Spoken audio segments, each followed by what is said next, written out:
हम में से कौन है जिसने त्योहार के समय आईआरसीटीसी की वेबसाइट खोली हो और वो लाल रंग में लिखा रिग्रेट शब्द न देखा हो। हाँ हाँ, सही बात है। एक कंफर्म्ड टिकट मिलना किसी लॉटरी जीतने से कम नहीं लगता। आज की हमारी चर्चा इसी जद्दोजहद से जुड़ी है, लेकिन इसमें एक उम्मीद की किरण भी है। हमारे हाथ जागरण न्यूज का एक लेख लगा है जो नई दिल्ली और श्री माता वैष्णो देवी कटरा के बीच एक खास ट्रेन चलाने की बात कर रहा है। अच्छा। ये सिर्फ एक नई ट्रेन की खबर नहीं है, ये उन हजारों लोगों के लिए राहत का संकेत हो सकता है जो हर साल इस यात्रा पर निकलते हैं। तो चलिए इस घोषणा की परतों को खोलते हैं और समझते हैं कि क्या ये सच में एक गेम चेंजर है या सिर्फ एक छोटा सा पैबंद। और ये बहुत ही दिलचस्प मामला है। रेलवे की दुनिया में स्पेशल ट्रेन शब्द हम अक्सर सुनते हैं, खासकर छुट्टियों के मौसम में। हाँ बिल्कुल। लेकिन आमतौर पर ये घोषणाएं लंबी अवधि के लिए होती हैं। यहाँ जो बात इसे खास बनाती है वो है इसका समय। ये एक बहुत ही छोटी, बहुत ही सटीक समय सीमा के लिए है। अच्छा। ये ऐसा है जैसे रेलवे ने किसी माइक्रोस्कोप से देखकर ठीक उस जगह पर निशाना लगाया है जहां सबसे ज्यादा जरूरत थी। वाह। ये एक सोची समझी सर्जिकल स्ट्राइक जैसी लगती है, ना कि बस एक और ट्रेन चला देने जैसा। सर्जिकल स्ट्राइक, ये शब्द इस पूरी चर्चा को एक नया एंगल देता है। तो चलिए इस ऑपरेशन की डिटेल्स में उतरते हैं। स्रोत के हिसाब से रेलवे ने नई दिल्ली और कटरा के बीच एक स्पेशल ट्रेन चलाने का फैसला किया है। लेकिन यहाँ सबसे बड़ी बात है तारीखें। यह सेवा सिर्फ 12 दिसंबर से 14 दिसंबर 2025 तक है। सिर्फ 3 दिन। हाँ, मतलब सिर्फ एक वीकेंड की कहानी है ये। ट्रेन नंबर भी दिए गए हैं 04081 दिल्ली से कटरा और वापसी में 04082 कटरा से दिल्ली। और इन तारीखों का चुनाव कोई इत्तेफाक नहीं हो सकता। दिसंबर का दूसरा हफ्ता छुट्टियों के शुरुआत से ठीक पहले का समय होता है। सही बात है। स्कूल कॉलेज में छुट्टियां पड़ने लगती हैं, लोग साल खत्म होने से पहले दर्शन करने की सोचते हैं। तो रेलवे के पास जो डेटा होता है वो शायद चीख चीख कर बता रहा होगा कि इस खास वीकेंड पर वेटिंग लिस्ट आसमान छूने वाली है। तो ये एक डेटा ड्रिवन फैसला लगता है। बिल्कुल। लेकिन इस पूरी खबर में एक लाइन है जिसने मेरा ध्यान सबसे ज्यादा खींचा। हाँ, वो हेडलाइन वाली। बिल्कुल, तुरंत कंफर्म टिकट। ये तो एक जादुई वादा लगता है ना, खासकर भारतीय रेलवे के संदर्भ में। इसके पीछे की असलियत क्या है? क्या ये सिर्फ एक आकर्षक जुमला है? ये सवाल बहुत वाजिब है। तुरंत कंफर्म टिकट का मतलब ये नहीं है कि हर किसी को टिकट मिल ही जाएगा। इसका असली मतलब छुपा है ट्रेन की क्षमता में। अच्छा। स्रोत बताता है कि ये 20 कोच वाली एक आरक्षित विशेष ट्रेन है। अब इस 20 कोच के आंकड़े को जरा समझते हैं। ये कोई छोटी बात नहीं है। एक औसत स्लीपर कोच में 72 से 80 बर्थ होती हैं और AC 3 टियर में भी लगभग उतनी ही। अगर हम एक मोटा मोटा हिसाब लगाएं तो 20 कोच का मतलब है एक ही बार में लगभग 1500 से 1800 यात्रियों को ले जाने की क्षमता। वाह, मतलब एक ट्रेन एक ही फेरे में लगभग 2000 अतिरिक्त लोगों के लिए जगह बना रही है। जब हम देखते हैं कि इस रूट पर वेटिंग लिस्ट अक्सर हजारों में होती है, तो ये आंकड़ा सच में मायने रखता है। बिल्कुल। तो ये तुरंत कंफर्म टिकट का दावा सीधे तौर पर इस अतिरिक्त क्षमता से जुड़ा है। जब आप सिस्टम में अचानक 1500-1800 नई सीटें डालते हैं तो शुरुआती बुकिंग करने वालों को कंफर्म टिकट मिलने की संभावना बहुत ज्यादा बढ़ जाती है। सही। और इस जानकारी को पुख्ता करने के लिए स्रोत में जम्मू रेल मंडल के वरिष्ठ मंडल वाणिज्य प्रबंधक उचित सिंगल का बयान भी दिया गया है। जब कोई जिम्मेदार अधिकारी आकर ये बात कहता है तो इससे लोगों को तसल्ली हो जाती है कि हाँ, ये सिर्फ कागज पर नहीं है, ट्रेन सच में चलेगी। लेकिन फिर भी एक सवाल मेरे मन में आता है। पूछिए। क्या ये बढ़ोतरी काफी है? मेरा मतलब है, वैष्णो देवी जाने वालों की संख्या तो लाखों में होती है। ऐसे में 3 दिन के लिए एक ट्रेन चलाना तो बस एक पैबंद लगाने जैसा नहीं है। कहीं ये एक बड़ी और स्थायी समाधान की जरूरत से ध्यान भटकाने का तरीका तो नहीं? देखिए, इसे 2 नजरियों से देखा जा सकता है। एक नजरिए से आप बिल्कुल सही है, ये एक अस्थायी समाधान है, एक बैंडेड की तरह। ये उस रूट पर और ज्यादा नियमित ट्रेनों की जरूरत को उजागर करता है। लेकिन रेलवे के नजरिए से देखें तो ये संसाधन प्रबंधन का एक शानदार उदाहरण है। उनके पास सीमित कोच, इंजन और स्टाफ है। हाँ। वे एक नई स्थायी ट्रेन नहीं चला सकते क्योंकि हो सकता है कि साल के बाकी दिनों में उस ट्रेन को उतने यात्री ना मिलें। तो वे अपने संसाधनों का इस्तेमाल ठीक उस समय और उस जगह पर कर रहे हैं जहां उनकी सबसे ज्यादा जरूरत है। ये एक लचीला और कुशल तरीका है। समझ गई।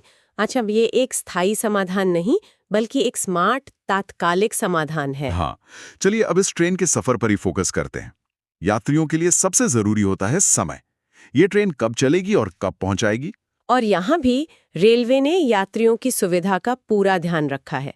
ट्रेन संख्या 04081 जो दिल्ली से कटरा जाएगी, वो नई दिल्ली से 12 दिसंबर को रात 11:45 पर निकलेगी। 11:45 पर? हाँ, मतलब आप दिल्ली में अपना पूरा दिन का काम खत्म करके रात को आराम से स्टेशन पहुंच सकते हैं। और ये ट्रेन अगले दिन दोपहर 12 बजे श्री माता वैष्णो देवी कटरा स्टेशन पहुंचेगी। ये तो बहुत ही बढ़िया टाइमिंग है।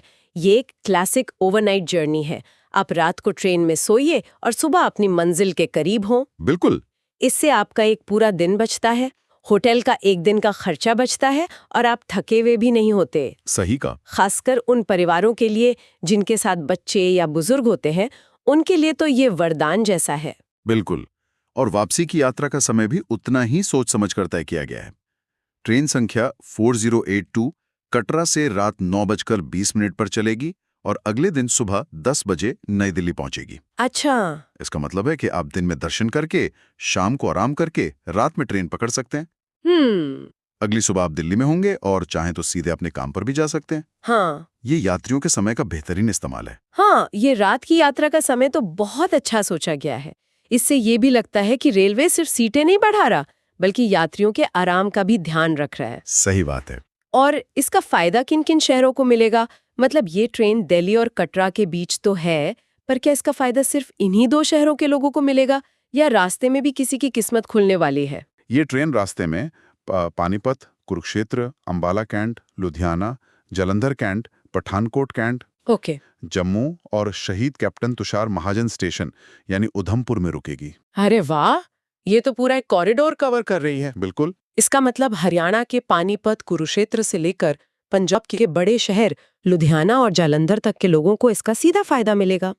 जरा सोचिए उस परिवार के बारे में जो लुधियाना में रहता है और महीनों से वैष्णो देवी जाने का प्लान बना रहा है, पर टिकट नहीं मिल रहा। हाँ, उनके लिए ये ट्रेन किसी वरदान से कम नहीं होगी। बिल्कुल। लुधियाना और जालंधर पंजाब के औद्योगिक केंद्र हैं और यहाँ से बड़ी संख्या में श्रद्धालु वैष्णो देवी जाते हैं। इसी तरह जम्मू तो खैर एक बड़ा जंक्शन है ही, पठानकोट कैंट भी एक महत्वपूर्ण स्टेशन है। है। ये ट्रेन सिर्फ 2 बिंदुओं को नहीं जोड़ रही, बल्कि एक पूरे क्षेत्र को सेवा दे रही है। तो अब अगर हम प्रैक्टिकल बातों पर आएं, तो यात्रियों को टिकट बुक करने के लिए क्या करना होगा और क्या कोई खास हिदायत भी दी गई है? टिकट बुकिंग का तरीका तो वही मानक है। यात्री भारतीय रेल की वेबसाइट यानी IRCTC की वेबसाइट, उनके मोबाइल ऐप या फिर किसी भी अधिकृत एजेंट से टिकट बुक करा सकते हैं। इसमें कुछ नया नहीं है, लेकिन जो बात ध्यान देने वाली है वो है रेलवे की एक सलाह जिसका जिक्र स्रोत में किया गया है। क्या है वो? सलाह है, यात्रा शुरू करने से पहले ट्रेन टाइमिंग की पुष्टि अवश्य कर लें। हाँ, ये तो हर टिकट पर लिखा होता है, लोग अक्सर इसे नजरअंदाज कर देते हैं। इसमें क्या खास है? देखने में ये एक सामान्य सी सलाह लगती है, लेकिन विशेष ट्रेनों के मामले में इसका महत्व 10 गुना बढ़ जाता है। अच्छा, कैसे? ऐसा इसलिए क्योंकि ये ट्रेनें नियमित समय सारणी का हिस्सा नहीं होती। इन्हें नेटवर्क में फिट किया जाता है जहां भी जगह मिलती है। इस वजह से कभी-कभी ऑपरेशनल कारणों से इनके समय में आखिरी मिनट में भी बदलाव की संभावना नियमित ट्रेनों से थोड़ी ज्यादा होती है। ओह। हो सकता है किसी और जरूरी ट्रेन को रास्ता देने के लिए इसे 15-20 मिनट के लिए कहीं रोक दिया जाए या इसका प्लेटफॉर्म बदल दिया जाए। अच्छा, तो ये सिर्फ एक औपचारिकता नहीं बल्कि एक बहुत ही काम की सलाह है। मतलब टिकट बुक करके निश्चिंत नहीं हो जाना है। बिल्कुल नहीं। यात्रा वाले दिन स्टेशन निकलने से पहले एक बार वेयर इज माई ट्रेन या NTS ऐप पर ट्रेन का लाइव स्टेटस चेक करना बहुत जरूरी है। एकदम सही। ये एक जिम्मेदार यात्री होने का हिस्सा है। आज के समय में तकनीक ने इसे बहुत आसान बना दिया है।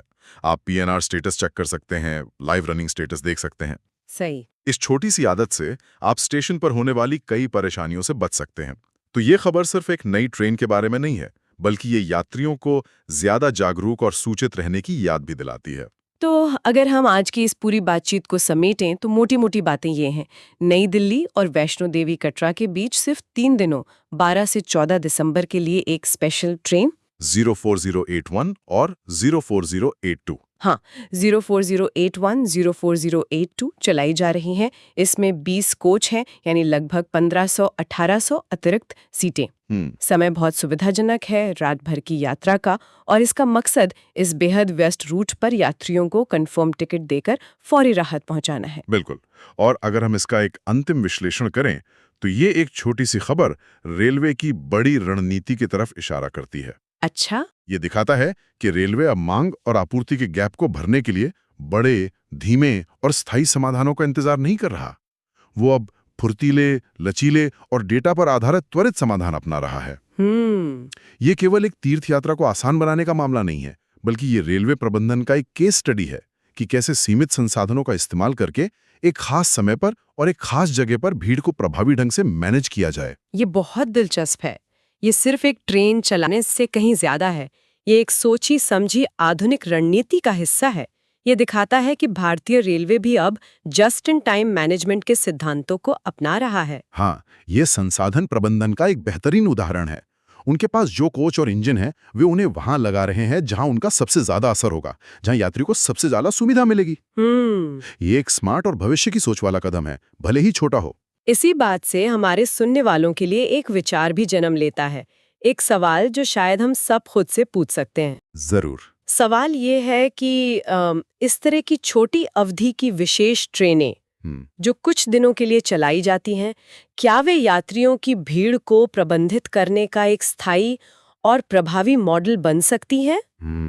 या फिर जैसा कि हमने पहले भी चर्चा की, ये सिर्फ एक अस्थायी उपाय है जो रेलवे के लिए लंबी अवधि की योजना और उस रूट पर और ज्यादा नियमित सेवाओं की जरूरत को और भी ज्यादा उजागर करती हैं? क्या भविष्य में हमें ऐसी और सर्जिकल स्ट्राइक वाली ट्रेनें देखने को मिलेंगी, या फिर हमें बड़ी स्थायी लड़ाइयों की तैयारी करनी होगी?